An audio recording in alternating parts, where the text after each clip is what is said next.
So Safe Travel Abroad just came out with their list of pros and cons to living in Hawaii. And I thought as a local, provide a little commentary on that. Hello from Hawaii. So as someone who was born and raised here in Hawaii and is currently living here, it's interesting sometimes to read articles about Hawaii from people who aren't from here. I made my own video about the pros and cons of living in Hawaii, and there's a lot of other videos on YouTube if you're interested. But I really wanted to comment on this list for the pros and cons of living in Hawaii because some of it I'm not so sure about. And that's not to say I disagree with the entire pros and cons list, but there are definitely some that we should talk about. The first pro is beautiful scenery and climate. And I'll give you that. Hawaii has very beautiful scenery. I think nature is one of the best parts of it. But I do want to mention that that beautiful scenery comes at a cost. We are the stewards of that beautiful scenery, and if we mess it up, it's kind of a strike against us as a state. It also means there's certain limitations on development, and as it is, it's tough to get a house here. The second thing they list is outdoor activities, which I absolutely agree with. Lots to do outside if you can get outside. Now, not everyone is an outdoor person. Some people prefer to be indoors, which for me is most of the time, but I am trying to get outside a little bit and explore some of Hawaii, as you can see. But sometimes if you're really busy with work, you don't really want to go outside. The best thing about outdoor activities primarily is that they're free unless you consider golf or maybe some of the water sports. But overall, yeah, sure, there's a lot of activities that you can do outside, but that's only if you have the time. And seeing as how we're here at the beach, we should probably talk about the great surf, right? And sure, there's a lot of great surfing here, and I will give it that. If you love surfing, it's here, and you can see a lot of people cut school. Some might even cut work. So yeah, great surf.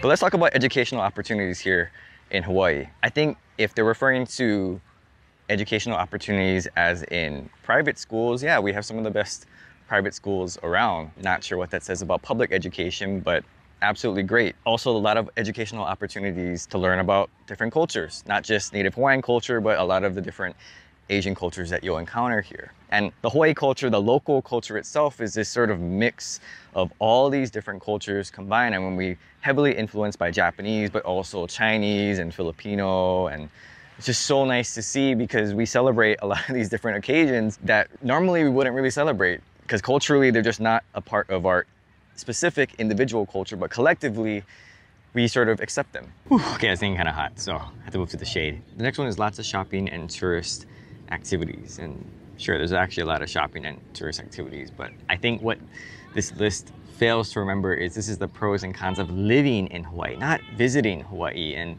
there's only so much that you can do. I'm not sure how much participation there is from local people who actually live here in some of these tourist activities. I mean, sure, you can go scuba diving or you can go on a parachute, and that might be kind of fun, but I really don't see a lot of local people making that a regular thing. And you actually find that Hawaii doesn't have a lot of the stores that I think people elsewhere are accustomed to, one of which is IKEA. I wish there was an IKEA here, make it a little bit cheaper to furnish your home. The next thing is nightlife and entertainment. And again, that's really great if you're into those things, but I found that particularly on the neighbor islands, things shut down a little early. But if you're here on Oahu, of course there's a nightlife, Waikiki, lots of stuff going on, but I think I'd find it kind of boring if you live here because you'd be hanging out with tourists who would then leave, and maybe some of those friendships and that nightlife wouldn't really turn out to be so great. Entertainment, absolutely, there's a lot of stuff that you can watch, particularly with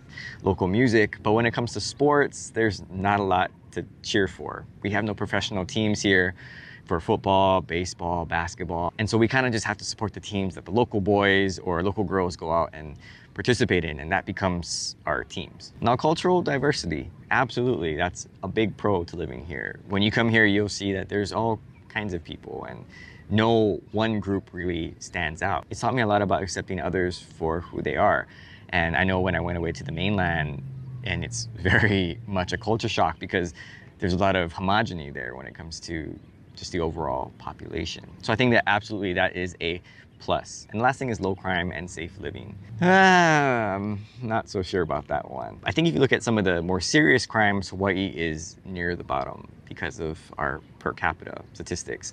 However, when it comes to things like theft and larceny? I'm not so sure. Recently, the news has been reporting some robberies and attacks in Hawaii, and I know that gets people a little nervous and scared. But I remember back in 2019, before the pandemic, we were on this rise. Like, I don't know if people just forgot, but there was a rise in crime too. People were getting attacked at a Moana parking lot and Chinatown, and there was concern for the kapuna or the elderly that they were being made as easy targets. You know, there's also been some issues down in Waikiki, and they've tried to address those issues. But I think to say low crime, I think it depends on what kind of crime you're talking about. Just talk to some people about their catalytic converters. They might have a different story. So now let's get to the cons of living in Hawaii. The first listed is hard to find jobs. I actually would disagree. I think it's pretty easy to find jobs. And if you look around, a lot of places are hiring. The problem is trying to find jobs that can pay for the cost of living here. I think that's the disconnect. So if you're looking for a job, I think it's pretty easy. Most of the businesses that we walk around, particularly retail and restaurant, they have help wanted signs. They are looking for good people. The problem is the salaries aren't quite there to be able to live here comfortably. So I think it's quite easy to find a job, hard to find a job that makes it easy to live in Hawaii. Housing is expensive. Absolutely, it's expensive. And if you plan on living here, that's gonna be probably your biggest expense out of your budget each month. The way that some locals have gotten around that is to do multi-generational housing, which brings your housing costs to zero or at least shared at the worst. And by doing that, you're able to somewhat save without having to worry about the pressure of having to pay that mortgage each month, or to save up to eventually try and buy a $1 million home. The next thing that's listed is cost of living, which I absolutely agree. And it's not just the cost of the housing, it's really that plus a lot of the other cost of living expenses that we have here in Hawaii.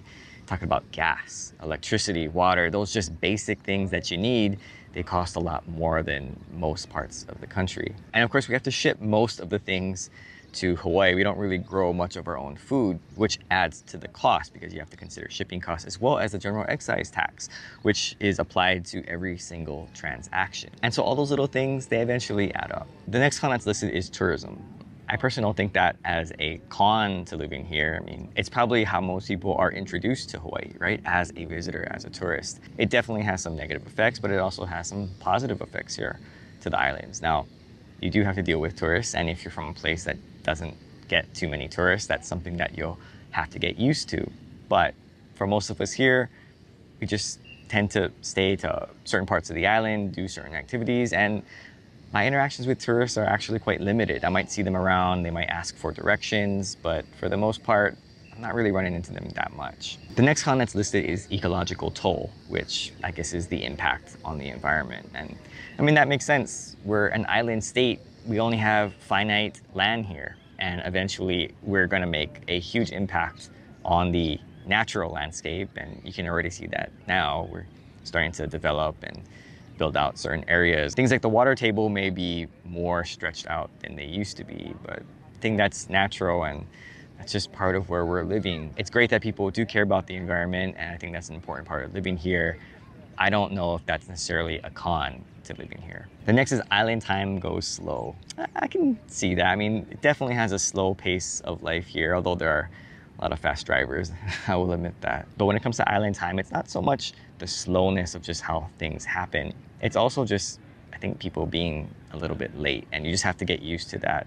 I made a video about Hawaii time or Hawaiian time, and it's just basically when someone says they'll be there in 5 minutes, just give them 15 minutes because they probably haven't left their house. And the thing is that island time is something that you grow, I think, to appreciate. Maybe if you come from a very busy place, you come here, it seems like, oh my gosh, nothing ever changes. But that's part of the charm of living in Hawaii, is that things tend to be generally slow and just slow pace. The next con is no seasons or changes, and that is a con. I do miss it. For people who grew up in Hawaii and never left, or maybe they just go out to visit, see snow, come back, may not be necessarily a big deal. But I lived on the mainland for years, and I would look forward to when the leaves would change. I look forward to first snow, and I look forward to when finally the snow was starting to melt and I can actually see the ground. I do think the no seasons does impact how people view time here in Hawaii. Time isn't necessarily viewed based on the seasons, it's more so, I think, based on certain events. So we just have certain events throughout the year that remind us that, oh yeah, it's that time of year again. Okay, I better make sure to do that. And let's talk about the volcanoes. It's not really applicable to most of the people living in Hawaii. Now, if you're on the Big Island or Hawaii Island, absolutely. And I feel really bad for the people who moved there not knowing about the volcano and the fact that their house could be under lava at pretty much any moment. But for most of us, like every other island, volcanoes don't really impact us at all. So I wouldn't say that that is a con to living in Hawaii. It's only for one particular island. So I always find it particularly interesting when these type of lists come out, the pros and cons to living in Hawaii. Again, I made a video about that years ago, and it's fun to watch other videos about that particular topic because people have different perspectives. But I'm glad that they do mention some of these things, particularly the cons, because I think some people just don't think about that. They just view Hawaii through that tourist visitor lens, and they think that that's how their life is going to be. And I've been guilty of that too. When I think about moving to Japan or how life would be like in Japan, I think, oh my gosh, it must be great, you know? I don't have to work, I can just eat and go and shop every day, and oh, it's so safe and clean and all these wonderful things. But that's just through the lens of a tourist. If I had to actually live there, I'd have to work there. And if I had to work there, I would probably be exhausted. And so I think it's important to remember that oftentimes when we think about moving to somewhere, we have to ask ourselves, are we viewing it through the eyes of a tourist or actually someone who is committed to living there? And I think you might lose some of that romance. But if you're really serious about making that move, I think it's important to think about that. So thanks for watching, and aloha. Hello